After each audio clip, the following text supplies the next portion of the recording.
Bonjour à tous, bonjour Georges, bienvenue dans cette 70e édition, va-t-on dire. On est toujours dans la programmation, toujours dans les gardiens du cadre. On va parler des techniques des gardiens. Alors, l'intelligence peut être influencée, tu nous expliques, Georges? Ah, on en a déjà parlé. Vous allez remarquer que je fais très souvent des répétitions de choses qu'on a déjà dit, mais c'est nécessaire. Ne vous inquiétez pas, je ne suis pas encore totalement sénile. Tu peux, hein, même. Bon. Et donc, l'intelligence qui n'est pas basée sur ton vécu personnel, sur ton cœur, sur tes ressentis profonds de toi-même, si l'intelligence n'est pas influencée grandement par ça, et qu'elle est influencée par l'extérieur, elle est très très facilement influençable. D'ailleurs, je suis toujours tenté de dire que l'intelligence, elle est très bête. C'est bien, elle accepte, si elle n'est pas basée sur soi, ses ressentis, elle accepte tout ce qu'on lui raconte du moment que c'est bien présenté, que ça passe à la télé, que c'est répété souvent, c'est bien du moment que c'est bien présenté et tout, eh bien, elle accepte tout. En fait, l'intelligence, on peut vraiment la comparer à un ordinateur. Tu mets un programme dedans et il se construit et il fonctionne d'après ça. Tu vois? D'après les opinions extérieures et pas intérieures. Voilà. Donc, c'est pour ça qu'il faut faire très attention avec ce qu'on donne pour vrai à l'intelligence. C'est très important. Parce que ce qui est accepté pour vrai génère littéralement une personnalité. Tu vois? Dans les gestes, dans les comportements, dans les pensées. Et ça peut être une personnalité qui n'a en fait pas grand-chose à voir avec nous-mêmes. Tu vois? Mhm. C'est très important. Et une des premières techniques, c'est de créer le manque et le besoin pour créer une certaine forme de dépendance. Ah, on va commencer par le commencement, voilà. Comme tu dis, c'est la préparation du terrain. Comme un cultivateur, avant de mettre ses plantes, de semer, il va préparer le terrain. Euh, on te fait croire, c'est la préparation du terrain, que tu es nul, que tu es sans défense, que ce que tu crois est faux, enfin, le manque de confiance en toi. On commence à... Le terrain, la base, c'est le manque de confiance en toi. Donc, c'est avec ça qu'on va te créer ton besoin d'aide extérieure. Et nous arrivons ici à, au point fort, au vrai cheval de bataille des techniques de l'ombre, c'est de se servir d'éléments de programmes réels pour les distordre. Par exemple, oui, j'avais mis, on crée en résumé, on crée le problème pour vendre la solution. C'est bien connu. C'est même dans les firmes commerciales. Hein. Et donc, un enfant qui vient au monde, eh bien, c'est vrai, il est faible, il est fragile, et il a besoin de ses parents. Il a besoin d'être aidé, d'être encadré, d'être nourri, tu vois.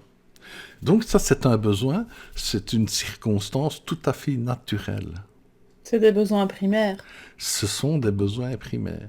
Et donc, l'ombre va se servir de ce besoin naturel pour y greffer d'une manière perpétuelle la faiblesse, l'état d'enfant qui vient de naître, tu vois, qui a toujours besoin de l'extérieur.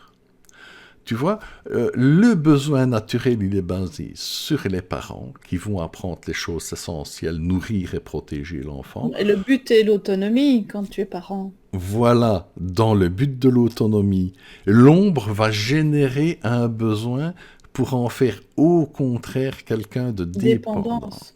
Voilà, exactement. C'est exactement ça. Carrément créer des besoins qui n'existent pas, comme le besoin de faire du sport, des choses comme ça. Oui, c'est parce que, tu vois, c'est déjà là qu'on voit, parce que c'est une cascade de choses. C'est une cascade de choses. Tu vois, comme on te rend, comme on t'impose l'opinion, la pensée que tu n'es pas grand-chose, on te propose de prouver que tu es quelque chose en excellant dans certaines choses. Tu vois, on a besoin. Bon, il y a des sportifs, il y a des gens qui aiment la marche, qui aiment la course et qu'ils font pour eux-mêmes, ils ont cette pulsion-là, mais parallèlement, on génère aussi le besoin de te distinguer des autres, de prouver ta valeur. Tu vois?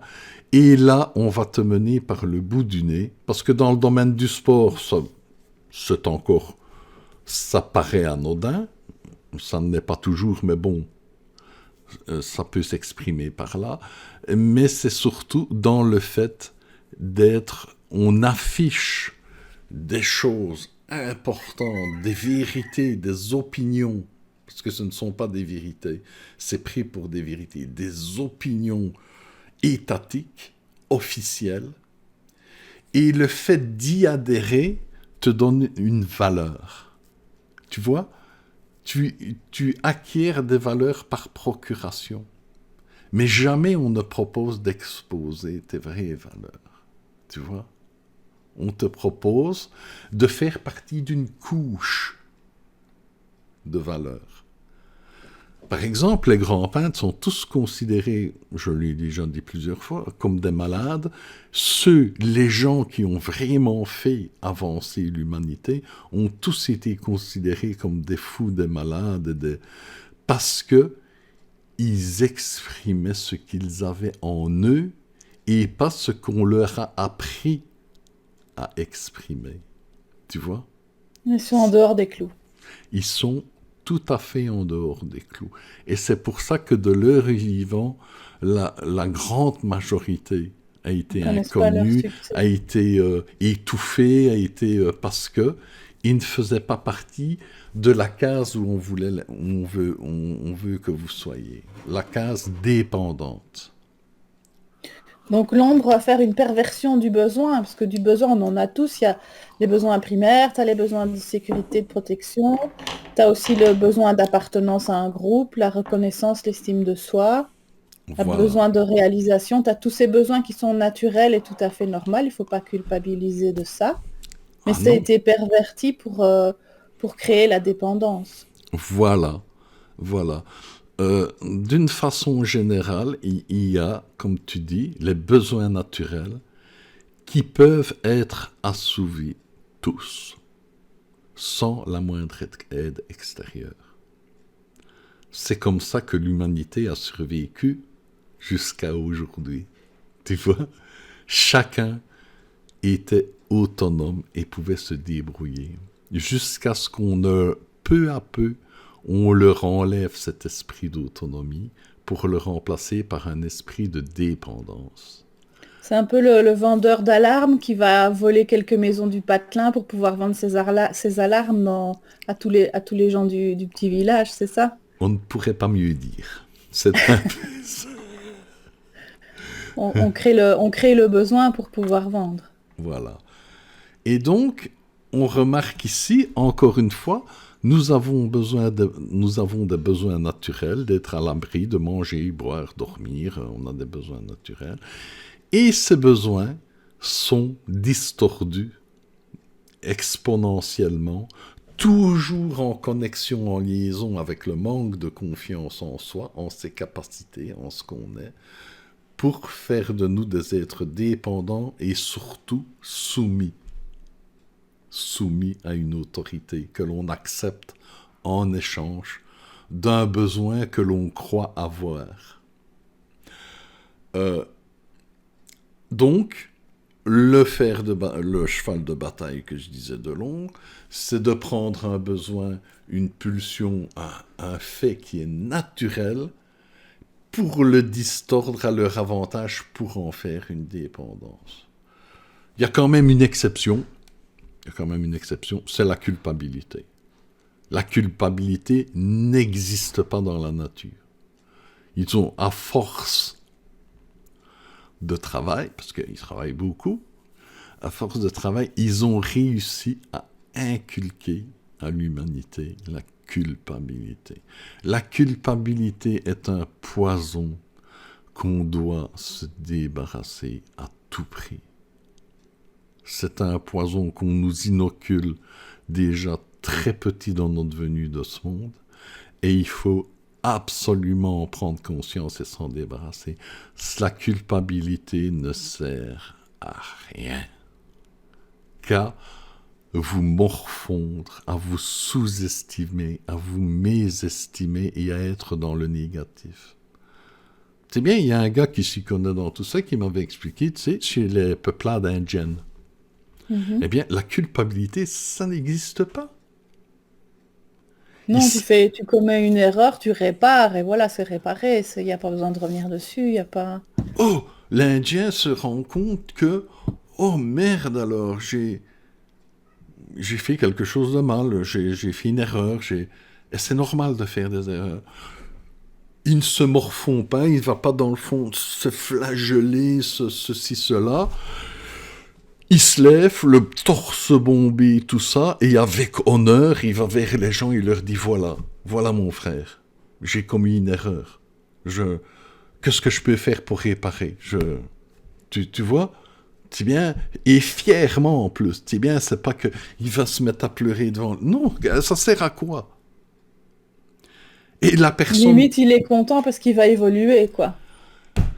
Voilà. Il va pouvoir faire avancer les choses. Et de plus, la personne qui est lésée va être touchée par ça. Et va avoir ça renforce les liens sociaux. Oui, et il va dire, c'est rien mon frère, c'est bien, on va... Ou, tu sais bien, ils vont... Viens couper du bois avec moi, et c'est bon comme viens ça. couper du bois avec moi, tu payeras mon abonnement Netflix. Et voilà, et cette erreur a rapproché encore plus les personnes, tu vois. La culpabilité est réellement une horreur, il faut s'en débarrasser, ça. C'est absolument important. Donc, méfiez-vous de vos besoins. Méfiez-vous, parce que la plupart de vos besoins sont des besoins inventés, illusoires, qui induisent à la soumission, à l'écrasement. C'est pour cette raison, d'ailleurs, j'en ai déjà parlé, c'est pour cette raison que les gens, souvent, ont besoin de quelque chose, c'est s'adresse au guide, à Dieu, au monde spirituel et tout ça, et c'est lettres non reçues. La lettre a été reçue, mais c'est un faux besoin qui, au contraire, il faut faire disparaître la racine du besoin, la cause du besoin, et non pas le combler par un apport de quelque chose qui va favoriser sa dépendance et sa soumission. Tu vois? Parce que ce que le vrai monde lumineux, ne veut surtout pas, c'est que vous soyez soumis. Ils veulent des gens comme eux, des guerriers de lumière, des gens fiers, des gens pleins d'amour, des gens... Tu vois, ils veulent pas des soumis qui disent « Oui, amen, oui, oh, que vous êtes beau, que vous êtes grand. » Hein, je l'ai déjà dit souvent, quand ils se présentent vraiment, les êtres de lumière, c'est souvent sous la forme de petits-enfants, de gens qui n'inspirent pas. Quand quelqu'un me dit « J'ai vu un ange grand, magnifique, lumineux, avec des grandes ailes », tu doutes. C'est pas impossible que ce soit un qui se présente comme ça pour une raison bien précise. Mais il faut savoir que c'est pas leur truc. De te dire « Je suis grand, beau, merveilleux, et toi tu n'es rien ». Ça, c'est pas vraiment leur truc, tu vois. Comme Jésus qui allait laver les pieds des apôtres. Voilà, ici et là, tu vois, c'est une façon de dire, je suis comme toi, nous sommes égaux. Ils veulent des collègues, pas des soumis, pas des serviteurs. Voilà, je complique, mais voilà, ils veulent des collègues, des frères, et pas des soumis, des moutons. Des guerriers de lumière, donc, des ambassadeurs de lumière. Voilà. Donc, toujours se méfier si quelqu'un veut se montrer plus grand que vous. Alors, Toujours. on a un grand besoin d'appartenance, mais ça a été perverti aussi, dans le sens où on nous montre à quel point on est différent, à quel point on ne se ressemble pas, alors qu'on a réellement ce besoin on a besoin des autres pour avancer, pour évoluer, même si le chemin se fait seul. Oui, l'évolution est quelque chose de personnel et d'intime. Vous êtes incarné et vous êtes la priorité absolue. Chacun vient pour évoluer soi. Les bénéfices qu'il peut faire, comme de la guérison spirituelle, c'est quelque chose de secondaire qui en découle. C'est un effet de ce que tu évolues spirituellement en toi. Nous avons vu une tendance se développer au fur et à mesure dans le petit monde spirituel que tu dois aider. Non, pas du tout. Tu dois grandir, toi. Et aider les autres se fera d'une manière naturelle. Mais ce n'est pas une priorité. C'est comme l'exemple du maître nageur. Si tu n'as pas appris à être un super bon nageur, tu ne pourras pas sauver les autres de la noyade. Donc, occupe-toi d'être un super bon nageur et l'aide que tu pourras fournir aux gens coulera de source. Tu vois ? Ne fais jamais passer l'évolution des autres avant la tienne. Jamais. Jamais. Ça, c'est encore une grande tromperie. Oui, c'est quelqu'un de spirituel parce qu'il aide beaucoup les gens. Oui, il a vendu tout, il n'a plus rien, il n'a plus que sa chemise et il va aller sauver le monde. Ouais. Il est possible que ce soit vraiment une personne spirituelle et qu'il fait ça naturellement. C'est possible. C'est que c'est son chemin, mais c'est pas celui des autres. Mais c'est très possible que c'est quelqu'un qui soit tombé à côté de la route et qui croit qu'en étant les autres, il sera quelqu'un de spirituel. Non. C'est presque une manœuvre de désespoir. Oui, c'est presque acheter ton ticket. Si je fais ça, je suis spirituel. Tu vois ? Si je me fais clouer à 33 ans avec un coup de lance là, je suis comme le Christ. Non, ça n'a rien. C'est vous, le centre de toute chose. Tu vois ? Une étoile éclaire l'univers parce qu'elle est brillante, parce qu'elle l'est. Elle ne peut pas illuminer quoi que ce soit sans avoir la lumière en elle. C'est aussi simple que ça, c'est pas compliqué. Mais donc l'interaction avec les autres, ça doit être un échange, pas une soumission. Les interactions avec les autres doivent être un échange, mais pas une soumission. Tu vois, ce qu'on dit ici, on pourrait avoir l'air de dire que non, les autres, c'est pas bien, il faut pas vous en occuper, il faut pas... Non, bien au contraire. Mais si vous voulez interagir lumineusement, vous sentir bien, vous, et apporter et recevoir quelque chose de positif des autres, vous devez grandir, personnellement. Tu vois ? Mais les autres, non, il ne faut pas. Donc, ce n'est pas une question de s'éloigner des autres. Car toutes les évolutions, l'évolution spirituelle est intime et personnelle. Mais la façon dont elle se fait vient des interactions qu'on a avec les autres. Nous participons à l'évolution des autres comme eux participent à notre évolution. Des fois, nous participons, soit et les autres, à notre insu, soit des fois avec amour, et des fois avec des coups de pied dans le cul. Des fois, on doit en recevoir et des fois, on doit en donner. C'est des interactions.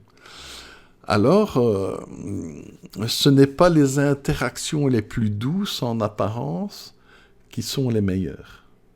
C'est bien, on reviendra plus tard là-dessus, mais c'est pour arriver à dire que nous avons besoin des uns des autres pour évoluer. Mais nous ne devons pas jamais nous soumettre ni être dépendants. Comme tu disais une fois, on ne peut pas aimer si on n'a personne à aimer. Tu vois? Oui, si tu es Robinson Crusoe sur une île qui a personne à aimer en face de toi, c'est pas... Oui, On doit avoir tout l'amour pour toi, tu ne sais pas donner, il n'y a pas d'échange. voilà. Et là, mais bon, ça doit arriver dans certains moments d'évolution particuliers, mais bon, c'est des cas particuliers, on va dire. Hein. Rien n'est inutile, mais dans l'évolution, je vais dire, on va dire normale, entre guillemets, parce qu'il n'y a pas vraiment de normal dans tout ça, mais plus classique, nous avons besoin des autres en veillant bien à ne pas en être dépendant, en ne pas en être soumis. Dépendant n'est pas le mot juste, parce qu'on dépend quand même un peu des uns des autres, émotionnellement, du point de vue du cœur et du point de vue des leçons à donner et à recevoir. C'est parce que, par un exemple, trop d'êtres humains encore se considèrent supérieurs aux autres. Trop d'êtres humains encore se considèrent inférieurs aux autres. Et trop d'êtres humains encore peuvent considérer être propriétaires d'une autre personne. Comme beaucoup d'êtres humains encore peuvent se considérer comme la propriété d'une autre personne. Tu vois? Les interactions entre les humains sont nécessaires, mais c'est une école aussi, il faut bien observer. En fait, on a besoin des autres parce qu'il y a un effet miroir. On ne sait pas apprendre à se connaître soi si tu n'as pas une interaction avec les autres qui te montre qui tu es vraiment. Et c'est ça qui te permet d'avancer et d'évoluer finalement. C'est ce miroir qui te dit, ah tiens, là, il y a des choses qui ne me conviennent pas. Pourquoi? Et enfin, c'est tout un cheminement.